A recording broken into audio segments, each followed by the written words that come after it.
जब मंजिल ने हौसले से कहा तेरे बस की बात नहीं, जब मंजिल ने हौसलों से कहा तेरे बस की बात नहीं, हौसलों ने मंजिल की आंखों में आंखें डालकर बोला चल झुट्टी तेरी इतनी औकात नहीं। जहीन अब देख रहे प्यारा से YouTube प्लेटफॉर्म नाउ सक्सेस को।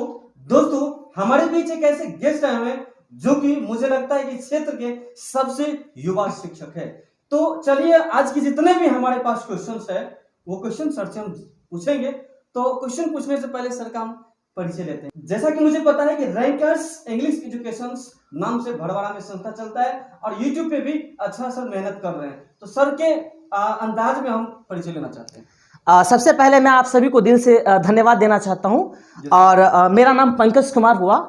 मैं भड़वाड़ा के अंदर रैंकर्स इंग्लिश एजुकेशन के नाम से एक छोटा सा प्लेटफॉर्म चलाता हूं और दूसरी बात कि यूट्यूब पे भी मेरा रैंकर्स इंग्लिश एजुकेशन के नाम से एक चैनल है जिस पे almost 10,000 students I mean subscribers लगभग जुड़े हुए हैं और उससे अच्छा खासा ताल्लुकात है। और लगभग मैं अगर बात करता हूं मैं अपने इस करियर को लेकर के तो सर लगभग 21 जुलाई 2021 को ऐसा ही कुछ स्टार्ट हुआ था। हाँ ये स्टार्टिंग से चलिए आप बहुत अच्छा कर रहे हैं और हमारे जो समाज है ना, समाज आपकी इस प्लेटफॉर्म से डेवलप करेगी। वो जो बच्चे जो होंगे उसके स्किल को डेवलप करने का काम करते हैं। इसके लिए तो आपको तहे दिल से धन्यवाद। Thank you sir. और इनके आवाज में ऐसा जादू है जिससे स्टूडेंट इनके दीवाने हो जाते हैं। जहां आपने सही सुना, पहले ऐसे शख्स का हम वेलकम करना चाहते हैं इस प्यारा से यूट्यूब प्लेटफॉर्म नाउ सक्सेस पे। सर आपका वेलकम है प्यारा से यूट्यूब नाउ सक्सेस पे। Thank you so much sir. आपने जो पहला क्वेश्चन मेरे से किया है कि स्टूडेंट आपके वॉइस के आपके आवाज़ के दीवाने हैं, तो ये तो भगवान के द्वारा दिया गया गिफ्ट है और मैं भगवान का शुक्रगुजार हूँ। और ख़ास करके मैं एक बात मैं बता देता हूँ सर कि आवाज़ में जितनी ताकत है ना वो ताकत बेसिकली आपके नॉलेज की वजह से आता है। ऐसा नहीं कि मैं अपनी बड़ाई कर रहा हूँ। मेन सबसे बड़ा रीज़न ये है सर कि अगर आप किसी भी चीज़ को अच्छे तरीके से एक्सप्लेन करते हैं ना और आपका आवाज़ चाहे जैसा भी है, आपका एक्सप्लेनेशन अगर आपका ज़बरदस्त है माय डियर, तो फिर उसके दीवाने हर कोई हो जाते हैं। तो ये भगवान का दिया हुआ एक प्यारा सा गिफ्ट मान सकते हैं। और क्या आप किसी भी चीज़ को एक्सप्रेस करते हैं ना और अपने अंदाज में और उस पर मेहनत करते हैं तो जाहिर सी बात है वो बहुत ही अच्छा उभर के रहेगा। हाँ सर। सर अभी हाल फिलहाल में बोर्ड का एग्जाम हुआ है, 12th के बच्चे एग्जाम दिए हैं। तो वैसे स्टूडेंट के मन में आता होगा कि अब फ्री हो गए हैं, क्या करना चाहिए। तो वैसे स्टूडेंट को एग्जाम के बाद अब क्या करना चाहिए, कुछ आइडियाज आप देंगे। हाँ सर। सबसे पहले आपके इस नाउ सक्सेस का जो यूट्यूब फैमिली है इसको मैं तहे दिल से शुक्रिया अदा करना चाहता हूँ जो आप लोगों को इतना ज़्यादा सपोर्ट करते हैं और कम से कम आपके वीडियो को देख करके कुछ लोग मोटिवेट होते हैं, इंस्पायर होते हैं। ये सबसे बड़ी बात है। आप सुमित सर हो या फिर देवराज सर हो, आप जो भी अच्छा काम कर रहे हैं ये बहुत बड़ी बात है सर और ये हमारे क्षेत्र को डेवलप करने में बहुत ज़्यादा हेल्पफुल होगा। आपका क्वेश्चन था कि सर जो एग्ज़ाम हो चुका है इस एग्ज़ाम के दौरान इस पीरियड में जब तक रिजल्ट ना आया हो इस पीरियड में बेसिकली बच्चों को क्या करना चाहिए। तो मेरा एक सिंपल सा सजेशन है कि बच्चों को ना सर कुछ अपने स्किल के ऊपर काम करना चाहिए, अपने हुनर के ऊपर काम करना चाहिए। चाहे वो हुनर कुछ भी हो सकता है। अब बहुत सारे बच्चे ऐसे हैं कि इसको टाइम वेस्ट में इस्तेमाल कर सकते हैं, लेकिन नहीं, मैं ये सोचता हूँ कि आप कंप्यूटर कोर्स करो, ज़्यादा बेनिफिशियल होगा। कंप्यूटर कोर्स करो। अगर आप चाहते हो कि नहीं एजुकेशन से ही जुड़ा रहे, खास करके अगर इंग्लिश की बात करें तो आप स्पीकिंग क्लास कर सकते हो जिसको लोग स्पोकन का नाम देते हैं, वो भी कर सकते हैं। अब ऐसा नहीं कि मैं रैंकर्स इंग्लिश एजुकेशन चलाता हूं तो मैं अपना बड़ा, आप कहीं भी नॉलेज गेन कर सकते हो मेरे भाई, ठीक है। तो सर यही बोलेंगे कि इस पीरियड में बेसिकली आपको या फिर किसी भी स्टूडेंट को केवल एक ही काम करना चाहिए, वो है अपने स्किल के ऊपर काम करो, दैट्स इट, और कुछ नहीं। इनमें में टाइम को बर्बाद नहीं करना, बिल्कुल भी नहीं। एडिशनल जितने भी कोर्सेज होते हैं जैसे डांस क्लास हो गया, म्यूजिक हो गया या फिर कंप्यूटर कोर्स हो गया, स्पोकन वगैरह कर लेना चाहिए ताकि टाइम का यूटिलाइज हो सके। हाँ सर। और कंटिन्यू सिलेबस भी बना रहे। सर अभी जैसा कि डिजिटल युग चल रहा है, ठीक है जी। तो पहले तो ऑफलाइन क्लासेस वगैरह चलता था, तो ऑफलाइन और ऑनलाइन के कंपैरिजन में ऑनलाइन का क्या फीचर्स रह पाया है अभी या फिर आने वाले समय में क्या फीचर्स है, इसके बारे में कुछ बताइए। देखिए सर, आजकल जो माहौल है वो बेसिकली डिजिटल हो चुका है, ठीक है। और इसमें जहां तक मैं देख रहा हूं इंटरनेट का जो स्टूडेंट है वो इंटरनेट का इस्तेमाल बहुत अच्छे तरीके से कर रहे हैं। तो आने वाला 5 साल, मेरे हिसाब से आने वाला जो 5 साल है सर वो बेसिकली कंप्लीटली वो ऑनलाइन होने वाला है, ऐसा मेरे को फील हो रहा है। और जहां तक ऑनलाइन फ्यूचर की बात है एजुकेशन को लेकर के, तो ये इसका फ्यूचर बहुत अच्छा है। मैं बता दूं सर, अभी जो माहौल चल रहा है खास करके ऑफलाइन को लेकर के, तो ऑफलाइन में स्टूडेंट का टाइम पास ज्यादा होता है। हाँ, ऐसा नहीं कि पढ़ाई नहीं होता है, लेकिन आने जाने इधर उधर का टाइम पास ज्यादा होता है। और ऑनलाइन में यह है कि घर बैठे लोग अच्छी तरीके से पढ़ाई कर सकते हैं। आजकल तो ऐसा स्थिति हो गया है कि गर्ल्स को घर से बाहर नहीं निकलने दिया जाता है, थोड़ा सा बहुत सारा क्राइटेरिया है जिसको उसको फॉलो करना पड़ता है। तो इसको लेकर के मुझे ऐसा लगता है कि आने वाला 5 से 6 साल कंप्लीट ऑनलाइन हो जाएगा और इसका फ्यूचर बहुत अच्छा होने वाला है। और स्टूडेंट को ऑनलाइन भी मेहनत करना चाहिए, इसके साथ साथ टीचर को भी ऑनलाइन मेहनत करना चाहिए ताकि वो अपने बच्चों को अच्छे तरीके से एजुकेशन को डिलीवर कर पाए। तो सर ऑनलाइन पे कैसे लोग विश्वास करें, इसके बारे में कुछ आप कहना चाहिए? हाँ बिल्कुल सर, ऑनलाइन पे विश्वास किस हिसाब से कीजिएगा, एक बात बताइए। सबसे पहली बात कि अगर कोई भी टीचर पढ़ाते हैं तो आपका कोई ना कोई सिलेबस होगा। अगर टीचर सिलेबस को कंप्लीट करके देते हैं, टीचर सिलेबस को अच्छे तरीके से कंप्लीट करके देते हैं, टेस्ट ऑर्गेनाइज करते हैं, आपसे डाउट क्लास जो भी अगर डाउट है उसको अगर टीचर पूछने का काम करता है तो विश्वास लायक है। और रिजल्ट ऑब्वियसली रिजल्ट आता है सर। अभी देखिए मैं भी इस बार लगभग 10,000 स्टूडेंट को पढ़ाया हूं ऑनलाइन। अब देखिए रिजल्ट अच्छा आएगा, कम आएगा। तो सर अगला जो क्वेश्चन है अपने YouTube प्लेटफॉर्म पे बच्चों के माध्यम से किया गया है। बच्चा के अंदर क्या ऐसा वीकनेसेस आता है, क्या कमजोरियां हैं जिसके कारण बच्चे असफल रह जाते हैं, इसके बारे में आप क्या कहना चाहेंगे? देखिए सर, बच्चा हो या फिर टीचर हो, मैं एक ही बात जानता हूं कि सर असफल होने का सबसे बड़ा रीजन और सबसे मेन रीजन ये है ना कि वो टारगेट को फिक्स नहीं कर पाते हैं। जिसका एम फिक्स नहीं रहेगा कि मेरे को करना क्या है, वो सफल हो ही नहीं सकते। बच्चों को आजकल देखिए सर, कभी उसका मन करेगा कि चलो क्रिकेट खेल लेते हैं, क्रिकेट में अच्छा कर लेंगे, कभी टीचिंग कर लेते हैं, पढ़ा लेंगे। बच्चों का ये भी शौक है कि कभी पढ़ा लेंगे तो इसमें अच्छा कर सकते हैं। कभी अगर हलवाई का काम किसी को आता है तो चलो हलवाई कर लेंगे, उसमें भी अरे किसी को और कुछ में मजा आता है वो भी करने के लिए तैयार है। तो मैं ये कह रहा हूं सर बेसिकली कि बच्चे को अपना एम फिक्स करना पड़ेगा, उसको अपना टारगेट फिक्स करना पड़ेगा और उसके ऊपर टूट पड़ना पड़ेगा। लोग अक्सर बातचीत में बोलते हैं ना कि बेहतर से बेहतर होने की तलाश करे, मिल जाए नदी तो समंदर की तलाश करे। टूट जाते हैं शीशे पत्थर की चोट से, टूट जाते हैं शीशे पत्थर की चोट से, पत्थर टूट जाए ऐसे शीशे की तलाश करे। मतलब आपको डेली बेसिस पे अपने अंदर इंप्रूव करना पड़ेगा। एम फिक्स कीजिए, 100% सफलता मिलेगी, देर ही सही लेकिन मिलेगी जरूर। सर अभी के आपके जो जितने पॉइंट्स है बहुत ही अच्छा पॉइंट है, ठीक जी। लेकिन अब ऑडियंस के मन में क्वेश्चन आ गया होगा कि एम को कैसे सेट करें, तो एम के बारे में कुछ आप कहना चाहेंगे? सर एम को आप तभी फिक्स कर पाइएगा जब आपके अंदर किस चीज में इंटरेस्ट है।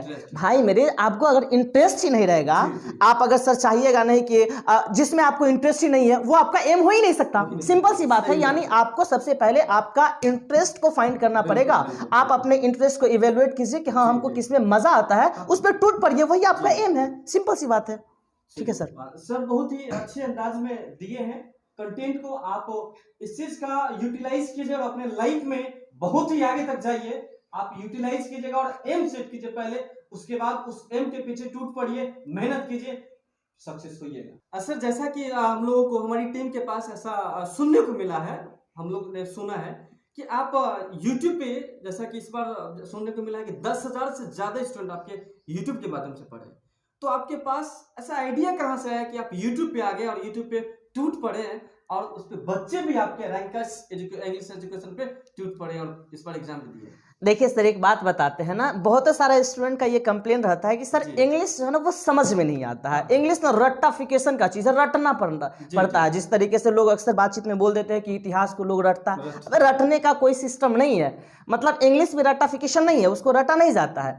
सर हम बताते हैं आपको, बहुत सारा बच्चा ये बात अक्सर बोला है हमको, जो अभी रट्टाफिकेशन का बात बोले हैं उसने मैं एक ही बात जानता हूं कि अगर किसी भी चीज को आप बच्चों को अच्छे तरीके से दिखा पाते हैं, उसको विजुअलाइज कराते हैं किसी भी माध्यम से, चाहे वो डिजिटली हो या फिर किसी पैनल के माध्यम से या फिर कोई एक्ट करके, तो ये अच्छा होगा। मैंने सोचा कि गांव घर में बहुत सारे ऐसे बच्चे हैं जिसको इसके लिए इंग्लिश को सीखने में बड़ा दर्द होता है, बड़ा दिक्कत होता है। तो मैं इंग्लिश को आसान बनाने के लिए एक बात बताते हैं, गांव घर में अगर थोड़ा सा आप एक्ट कीजिएगा ना तो तुरंत इंसान बदनाम कर दे, हे फलाना तो ऐसे बोल रहा है स्टूडेंट के सामने। लेकिन ये जो YouTube है एक ऐसा प्लेटफॉर्म है ना जिस पे अगर आप कुछ बोल देते हो, बच्चों को सिर्फ मजा आना चाहिए, बच्चे के एक स्ट्रोक में उस बात दिमाग में जाना चाहिए। तो मैं खान सर को देखा हूं, मैं खान सर का बहुत बड़ा फैन रहा हूं और उनका स्टूडेंट भी रहा हूं।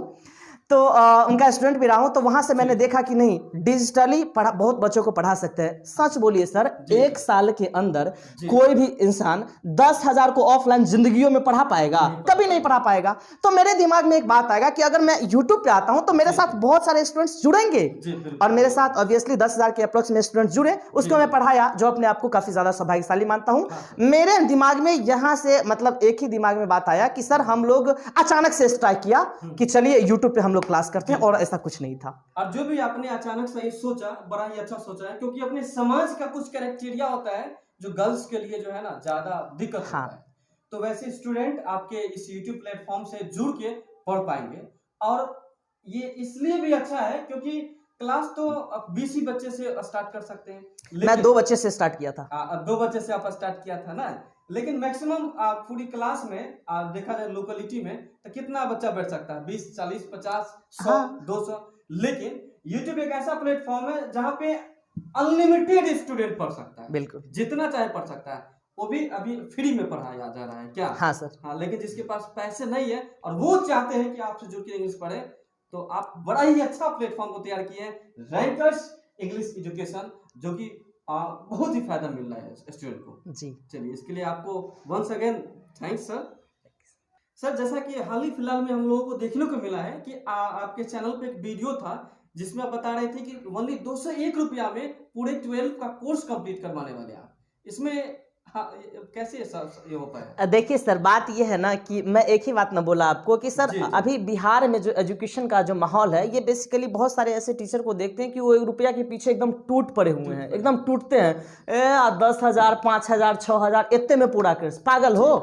अब कोर्स को बच्चे आप इतना देखिए सर कि बिहार का स्थिति क्या है। आप ये देखिए, एक तो आप फिजिकली पढ़ा नहीं रहे हैं, और दूसरी बात, अगर चार्ज अगर आप ज्यादा कर दोगे तो बच्चे कहां से एफोर्ड कर पाएंगे? बच्चे के पास अगर इतना रहता तो वो ऑफलाइन जाते। मेरे दिमाग में एक बात आएगा कि बच्चे को सिर्फ इतना ही फी लिया जाए जिससे मैं किसी टाइपिस्ट से सिर्फ उसका टाइपिंग का चार्ज ले सकूं। मैं अपना चार्ज नहीं ले रहा हूं। मैंने बच्चों की सुविधा के लिए सर एक ऐप भी लॉन्च किया है, रैंकर्स इंग्लिश एजुकेशन ऐप का ऐप लॉन्च किया है, जिसका सौरभ गांगुली सर है, वो उसका प्रचार भी कर रहे हैं, एडवर्टाइज भी कर रहे हैं। तो मैं आपको ये बोलता हूं सर कि मेरा एक ही मानना है कि कम से कम फी में आप खान सर को देखिए, 100 रुपया में पूरा एक सब्जेक्ट पढ़ा देते हैं। तो मैं एक ही बात ना बोला कि वो मेरे लिए बहुत बड़ा ये है, इंस्पायरेशन का काम कर रहे हैं। रियल बात ये है कि कम फी में अगर आप बहुत लोगों तक पहुंच पाते हो, ये सबसे बड़ी बात है। मैंने अपने लाइफ में एक ही चीज सीखा है सर कि पैसा कमाने से ज्यादा बेहतर है लोगों का दिल कमाइए, लोग कमाइए। अगर आप लोग कमा लेते हैं ना, तो पैसा तो जिंदगी में पैसा की जरूरत ही नहीं पड़ेगी। कोई भी परेशानी में आप रहिएगा, लोग साथ देंगे, पैसा नहीं साथ देगा। इसलिए मैंने ऐसा सोचा, और सबसे पूरे लैंग्वेज पेपर का, हिंदी और इंग्लिश दोनों का 200 रुपया में, वो भी उसको हर चीज प्रोवाइड करेंगे, और डेली लाइव क्लास, रिकॉर्डेड नहीं, लाइव क्लास देंगे। आपको मैं बता दूं सर, 20 से 25,000 रुपया केवल ऐप का 1 साल में देना पड़ेगा। सब चीज अगर किया जाए तो उसका देना पड़ेगा, लेकिन मैं उस पर फोकस नहीं किया। मैंने स्टूडेंट का दिल जीतना चाहा, और बहुत सारे बच्चे एनरोल भी है। अभी मैं बताता हूं सर, मेरे इस एप्लीकेशन पे 600 प्लस बच्चे जुड़े हुए हैं, 600 प्लस बच्चे सिर्फ अपने ऐप पे। कितना दिन पहले सर लॉन्च किए थे? मुश्किल से 1 महीना हुआ होगा। वाह, 1 महीना भी नहीं हुआ होगा लगभग, लेकिन 600 से प्लस स्टूडेंट जुड़ चुके हैं। हाँ। क्यों जुड़े हैं? क्योंकि कंटेंट में दम है, और दम के साथ ऐसी सोच है जिससे कम फी में, मतलब इतना फी जितना कि इनके जो जैसे मटेरियल वगैरह देना होता है, हाँ, बस सिर्फ वही, उसमें जो लगता है वही चीज फी लगा है, बाकी कुछ नहीं है। आप बेझिझक इस रैंकर्स इंग्लिश एजुकेशन से जुड़ के आप बहुत ही अच्छा कर सकते हैं। हाँ, मैं अपने तरफ से बेस्ट ऑफ द बेस्ट वहां देता हूँ, जितना मेरे से हो पाता है, जितने साथ दे रहे हैं बस। सर, ऐसा है कि जब आपका वीडियो हम स्टार्ट करते हैं ना, हम ही क्या, जितने भी ऑडियंस स्टार्ट करते होंगे, तो एक कोटेशन मिलता है, स्टार्टिंग में एक कोटेशन मिलता है, जिससे कि वो मोटिवेट हो जाते हैं आपके प्रति। तो कोई ऐसा कोटेशन आप देंगे ऑडियंस? हाँ सर, बिल्कुल दे सकते हैं। जैसे अभी आपका नाउ सक्सेस है, तो यहाँ पे बोल सकते हैं, hello everyone, a very warm welcome to all of you on the platform now success. इस तरीके से हम बच्चों को मोटिवेट करते हैं। और जहाँ तक कोटेशन की बात है, तो बच्चों को मोटिवेट करने के लिए, बच्चों को अपने तरफ अट्रैक्ट करने के लिए ना कुछ करना पड़ता है सर, ताकि बच्चे पढ़ाई में इन्वॉल्व रहे। तो मैं आपको सुनाता हूँ आपके इस प्लेटफॉर्म के माध्यम से। जैसे जब मंजिल ने हौसले से कहा तेरे बस की बात नहीं, जब मंजिल ने हौसलों से कहा तेरे बस की बात नहीं, हौसलों ने मंजिल की आंखों में आंखें डालकर बोला चल झुट्टी तेरी इतनी औकात नहीं। बस सारा ऐसा है जिससे बच्चे मोटिवेट होते हैं। अच्छा सर, जाते जाते ये प्यारे से ऑडियंस को आप क्या मैसेज देना चाहेंगे अपने तरफ से? सर हम यही बात बोलेंगे सबको कि अच्छे तरीके से मेहनत कीजिए। अगर अपने लाइफ में कुछ बड़ा करना चाहते हैं तो आपको कंटिन्यूअसली मेहनत करना मेहनत भी पड़ेगा, बड़ा करना पड़ेगा। बहुत मेहनत करना पड़ेगा। सीधी सी बात है, जब तक मेहनत नहीं कीजिएगा कुछ भी नहीं होने वाला है। बहुत बड़े इंसान ने एक बात कहा था कि रख हौसला वो मंजर भी आएगा, प्यासे के पास चलकर समंदर भी आएगा। रख हौसला वो मंजर भी आएगा, प्यासे के पास चलकर समंदर भी आएगा।